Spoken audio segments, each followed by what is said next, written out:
그동안 다소 정체됐던 정비 사업이 가속도 붙고 있죠. 정부가 이번 주 1기 신도시 정비 선도지구 선정 계획을 발표했는데요. 선도지구 선정 기준과 일정이 공개되면서 경쟁은 더욱 치열해질 것으로 보입니다. 하지만 인플레이션 장기화에 고금리까지 상황이 그렇게 녹록지만은 않은 것 같습니다. 네, 하지만 또 일기 신도시 집값은 재건축 기대감을 고스란히 반영하고 있습니다. 한 주간 부동산 정보와 소식 함께 짚어보시죠. 오늘도 도시와 경제 송소연 대표 자리했습니다. 어서 오세요. 어서 오세요. 안녕하세요. 네. 예, 먼저 지금 요 일기 신도시 재건축 선도지구 요 발표 내용 한번 살펴보겠습니다. 내년부터 본격적으로 진행된다 그런 얘기인데 총 2만 6천 가구요. 네, 그렇습니다. 물량 자체가 굉장히 많죠. 지금 공급에 대한 난이 있다라고 평가받을 네. 정도로 이런 물량에 대해서 점점 중요성들이 커지는데요. 한 2만 6천 가구 정도가 지금 정해져 있습니다. 그리고 일기 신도시에 대한 그 전반적인 선도지구에 대한 기준이 발표가 됐습니다. 기준을 한번 살펴보면은 지금 평가에 대한 기준이 이제 주민에 대한 동의율이 100점 만점 중에 60점을 주는 거고요. 예. 그다음에 정주 환경에 대한 개선에 대한 시급성 이게 한 10점을 줍니다. 그러니까 주차 대수 요즘에 그 아파트 이준 소장님 항상 아파트 얘기할 때 주차장 얘기 많이 하시잖아요. 많이 하죠. 네, 예. 주차장 근데 10점 줘요. 60점 중에. 그러니까. 예, 그리고 저거 스트레스 받는데 많습니다. 예, 그렇습니다. 지금 도시기능 활성화 필요성이 이제 10점, 그다음에 참여 주택 단지 수가 10점 이렇게 들어갑니다. 그래서 전반적으로 내용들을 보면은 이제 주민에 대한 그 참여에 대한 의지 이런 것들을 중요시한 것으로 보여지고요. 이렇게 된다라면은 최대 뭐 예상되는 거는 한 3만 9천여 가구를 예상을 하고 있고요. 그다음에 올해는 2만 6천 가구를 지정을 한다라고 하니까 굉장히 큰 물량이라고 볼 수 있을 것 같아요. 뭐 일기 신도시 각각 보면은 분당이 8천 가구, 그다음에 일산이 6천 가구 정도 되고요. 평촌, 중동, 3번이 각각 한 4천 가구 정도를 예상을 하고 있습니다. 그래서 재건축에 대한 그 찬성에 대한 동의율도 올리고 이런 주차장이 좀 어려운 곳들 이런 것들에 대해서 좀 가산점을 주다 보니까 유리해졌다라고 볼 수 있고요. 이게 속도를 빨리 내려고 하고 있는데 지금 2025년까지 특별 정비구역으로 지정을 하고 2027년에 이제 네. 착공을 하고 30년에 입주를 하는 그런 계획을 갖고 있습니다. 그리고 정비 사업이라는 게 통상 뭐 기간이 한 10년 정도 걸리거든요. 그렇겠죠. 근데 예. 이 동의되면서 사업에 대한 그 절차 뭐 이런 것들이 굉장히 좀 어려움을 겪고 있는데 동의율이 높다라는 거는 좀 사업을 진행하는 데 있어서 좀 수월하게 될 수 있다. 그리고 이 특별법을 통해서 여러 가지 인센티브가 좀 적용이 된다라면은 이 일기 신도시 분들에게는 좀 뭐 신축 아파트에 대한 그 열망 이런 것들을 좀 해소할 수 있다라고 네. 보여집니다. 네, 지금 기준을 살펴보니까 주민 동의율이 높을수록 그리고 통합단지가 클수록 뭔가 좀 유리할 것 같은데요. 네, 그렇습니다. 지금 동의율이 높은 단지에 대해서 이런 가점을 주고요. 100점 만점 중에 아까 60점이라고 말씀드렸잖아요. 그 60점이면은 100점 중에 60점이면 그 항목 중에 60%를 차지하는 거기 때문에 동의율이 가장 큰 관건이라고 볼 수 있을 것 같아요. 그리고 이런 뭐 그 지역들마다 자체적인 동의율을 뭐 산정을 해 보니까 분당 안에서는 지금 자체 조사에서 80%를 넘긴 곳들도 있다고 해요. 약 한 95% 정도를 넘기면은 거의 만점 정도 받는 수준인데 80점이라면 이런 그 열의가 크다라고 보여지고요. 아마 이런 경쟁 구도에 있다 보니까 각각 단지들만의 경쟁이 더 치열할 수도 있습니다. 그리고 지금 이 뭐 그 주차 같은 경우도 10점을 주는데 뭐 주차가 뭐 0.3대 정도 되는 곳들은 점수를 한 10점 정도 받을 수 있는데 뭐 한 대가 넘는 그런 수준에 있는 뭐 한 네. 1.2대 정도 되면은 예. 점수가 뭐 한 2점 정도 뭐 그 정도 수준이라고 볼 수 있을 것 같고요. 그리고 도시기능 활성화 필요성 요 부분에 대해서도 10점 정도 주는데 일기 신도시의 약점이라고 평가를 받고 있는 게 뭐 이런 뭐 주변에 뭐 일자리라든지 뭐 기반 시설 또 커뮤니티 이런 것들이 좀 약하다라는 평가들이 있거든요. 단순히 개발해서 그 단지만이 뭐 이익을 취하는 게 아니라 개발 과정 안에서 지역 주민들이 어떤 같이 경제적으로 뭐 좀 이익을 볼 수 있고 또 편의성도 올릴 수 있는 이런 부분에 대해서도 좀 점수를 주고 있는 것 같아요. 다만 그 아까 앞서서도 말씀드린 것처럼 어떤 그 지역들 안에서 뭐 단지 규모가 크면 유리하다라고 하는데 단지 규모가 크면 클수록 동의율이 좀 떨어지겠죠. 뭐 각각 세대당 그렇겠죠. 안분이 되니까 예. 그런 부분들은 단지는 크면서 동의율도 끌어올린다라는 게 참 쉽지만은 않을 것 같다라고 보여집니다. 아니 근데 그 부분에 한번 송 대표님이 주민 동의율 말이에요. 네, 아닌 게 아니라 여러 가지 이유로 난 재건축 필요 없어요 하는 분들이 있을 거 아니에요. 네, 이렇게 일정을 봤을 때 뭐 이제 이 나이에 번거롭게 하실 분도 있으실 거고 네. 뭐 경제적인 또 부담이 또 그거 하실 수도 있고 네. 또 왔다 갔다 뭐 이사를 한다든지 이런 게 번거로울 수도 있고 네. 뭐 애 교육도 있고 그렇죠. 등이 있다. 그러면은 나는 실소했는데 네. 어쨌거나 동의율이 뭐 한 60%, 70%, 뭐 심지어 80%도 나온다면서요. 네. 그러면 그렇게 해서 선정지구되고 재건축이 들어간다? 나 실소했던 사람은 어떻게 해야 됩니까?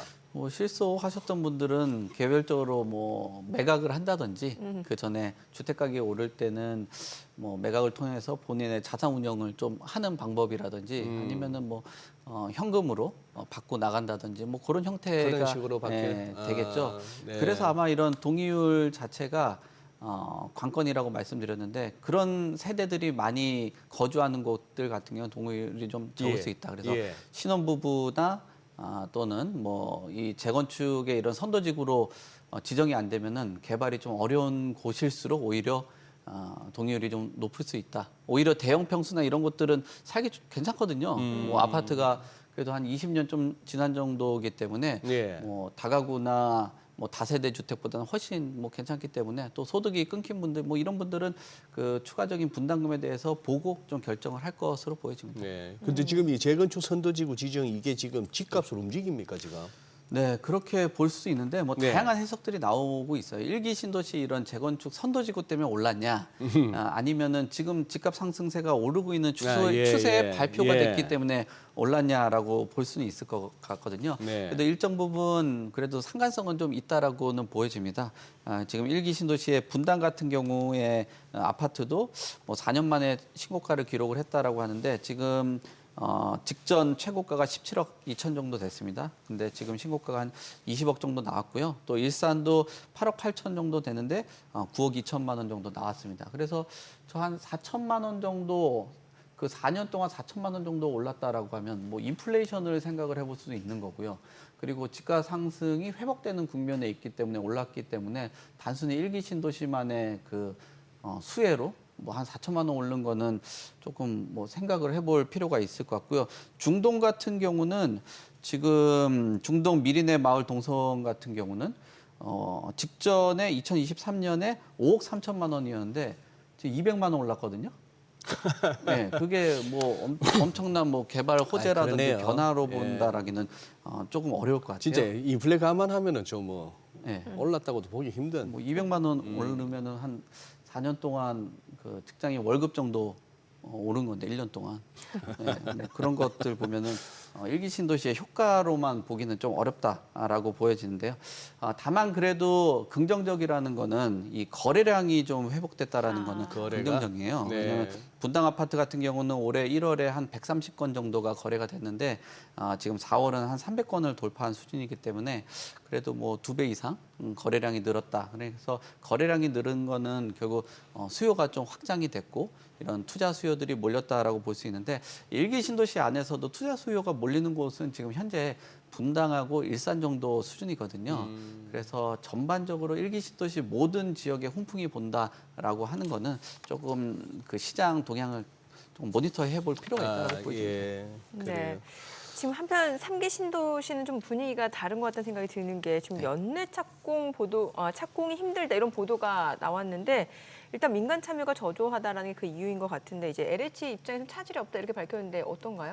차질이 뭐 없지는 않을 것 같아요. 예. 왜냐하면 그 LH하고 민간하고 이제 사업을 하는 형태인데 네. 지금 공사비가 오르다 보니까 민간에서 적극적으로 뛰어들지 않아요.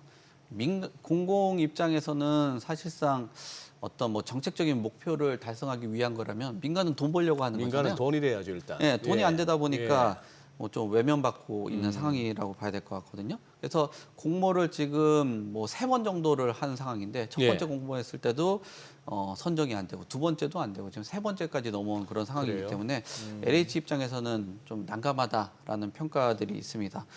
그리고 지금 공사비가 올라가고 있는데 여기서 멈추냐라고 본다면 또 그것도 아니라는 평가들이 있기 때문에 더 올라가면은 지금 수주받아도 막상 남는 게 없거든요. 그리고 지금 사업하는데 그 이익분을 10%로 제한을 했어요. 수익에 대해서. 그러니까 이런 수익을 넘어서면은 뭐 공공 쪽에서 일정 부분 그 금액을 가져가다 보니까 더 벌어도 뭐큰 의미가 없는 거고요.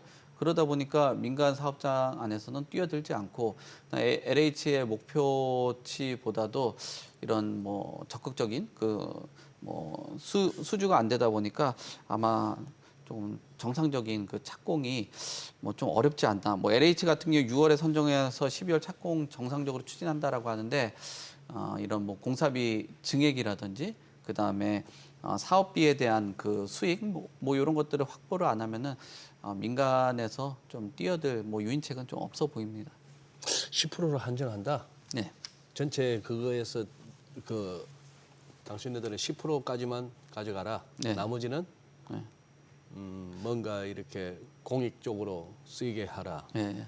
그러니까 뭐 아까 앞서서 말씀드린 것처럼 돈 벌려고 하는 건데 돈 버는 거 10% 캡을 씌워 놓으면은 뭐 적극적으로 그런 뭐 돈 벌려고 하는 의욕이 뭐 안 생길 수 있다라고 봐야 되겠죠. 근데 왜 자꾸 그렇게 그 인간 본성이나 어떤 그 상식에 반하는 그런 어떤 네. 정책이나 규제가 자꾸 나오죠? 네. 누가 생각해도 그러면 안 움직이죠. 그렇죠. 아까 저기 새마을금고 12% 얘기할 때 세제 날까 생각하시는 것처럼 네네네. 그러니까. 뭔가 유인책이 있어줘야지. 근데 사실 셋째 날까 생각하면서도 또 걱정도 생겼습니다. 네. 도대체 저기는 12%나 금리 주면서 돈 받아갖고 뭐로 굴릴까? 어떻게 굴려서 저 12%를 줄 수 있을까? 뭐 리스크가 큰 사업에 돌린다라고 생각도 해볼 수 거의 있고. 뭐 고리 대금업을 네. 아까 댓글 보니까 이진우 소장이 나오면은 그거 없어진다고 하던데 그 상품. 그것도 걱정되고 막상 애 낳았을 때는 또 저 상품 없을 수도 있어. 네, 빨리 부동산으로 돌아오시죠. 네. 네. 자, 네. 네. 아유. 아, 참. 다음 질문 하셔야죠. 네. 예, 사전 청약은 이거 어떻게 됐죠? 이거 폐지했다고 지난주에 네. 우리 공부했는데. 네. 예. 지금 이게 본 청약도 일정이 밀리면서 그럼 당첨자들은 진짜 속이 탈 텐데. 그렇죠. 예. 네. 타는 거를 조금 뭐 그 좀 보완해주기 위해서 계약금 10%에서 5%로 줄여준다. 네네. 그리고 중도금 2에서 1%로 줄여준다. 뭐 이런 식으로는 뭐 좀 지원책이 나오긴 했는데 아무래도 내 집 마련도 못하고 뭐 본인의 계획에 맞춰가지고 내 집 장만하는 분들에게는 좀 어려워졌다. 근데 이제 현실적으로 보면 사전 청약은 끝나고 앞으로는 본 청약만 간다라고 봐야 될 것 같습니다. 본 청약 지금 99개 해가지고 본 청약하는 곳 13곳 정도밖에 안 되면은 이 사전 청약은 시대 속에 다시 한번 또 사라지는 게 절차가 아닌가 뭐 그렇게 보여집니다.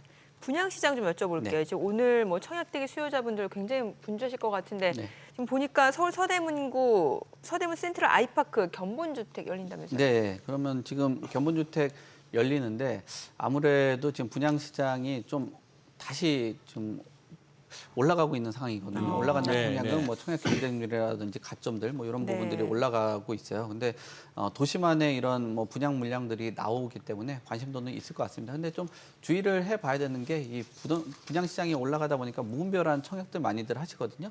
본인의 직장과의 거리 뭐 이런 것들도 보실 필요가 있을 것 같아요. 지도에 나와 있는 것처럼 입지가 있긴 한데 지금 산세권이라고 하더라고요. 쿼드러블. 산세권이라면 또 이제 교통하고 이동 거리가 좀 멀다. 산세권, 예. 산 예, 역세권 아니에요. 역세권 말고 산이 주변에 있다. 예, 산세권이라는 거 참고를 하시면서 본인하고 이제 직장 거리도 생각해 보셔야 되는데 여기 이제 GTX A 라인하고 역세권하고 세 정거장이거든요. 네. 근데 역을 보니까 지금 이 역에서 삼성역으로 가는 것을 계산을 하면 역세권 세 정거장인데 오히려 이 서대문에서 연신내로 거꾸로 갔다가 거꾸로 가서 GTX 타고 내려가는 거기 때문에 이게 뭐 빠르다고 보기는 그러게요. 좀 애매하네요. 어렵죠. 그러니까 뭐 가격선 같은 거랑 이런 것들 잘 보시고 판단을 하실 필요가 있을 것 같습니다.